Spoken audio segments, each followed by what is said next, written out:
C'est ce qui fait de lui, sans le savoir peut-être, ce gigantesque homme politique qui a fait plus pour la cause que la plupart des candidats qu'il a soutenus.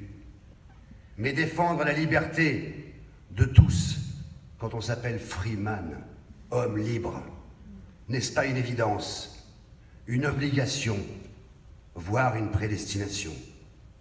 Bon, maintenant si on passait au monstre d'acteur, car rien de tout cela n'aurait été possible sans votre formidable capacité à investir les personnages les plus divers, en leur prêtant votre assurance tranquille, votre démarche souple de danseur de tango, et cette voix unique, douce et profonde, autoritaire et caressante.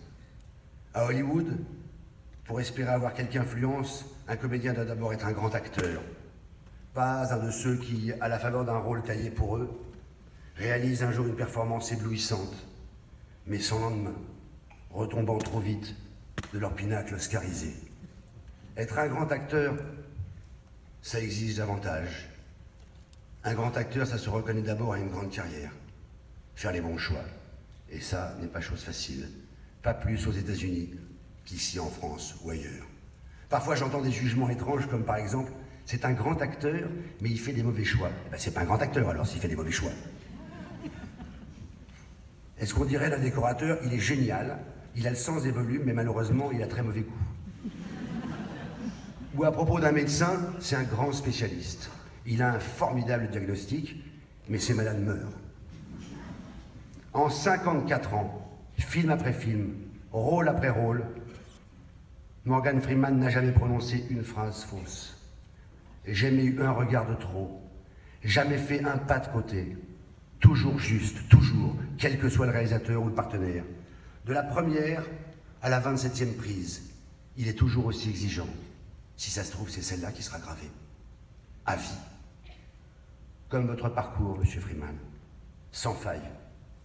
Qui justifie votre statut exceptionnel, reconnu dans le monde entier. Parce que je suis très impatient de vous accueillir sur cette scène. Pour finir, j'ajouterai qu'en France, vous avez un atout supplémentaire. Vous n'y êtes pour rien, mais dans ce métier, chacun sait que la chance fait partie du talent. Un jour qu'on disait à Sacha Guitry, on ne peut tout de même pas tout avoir, maître. Il avait répondu, pourquoi pas? Il y en a bien qui ont rien. Ce petit plus, c'est un prénom qui, ici en France, grâce à l'enfant chéri de la chanson française, Renaud, résonne comme une déclaration d'amour. Morgane, Morgane de toi, je suis Morgane de toi, nous sommes Morgane de vous, Monsieur Freeman.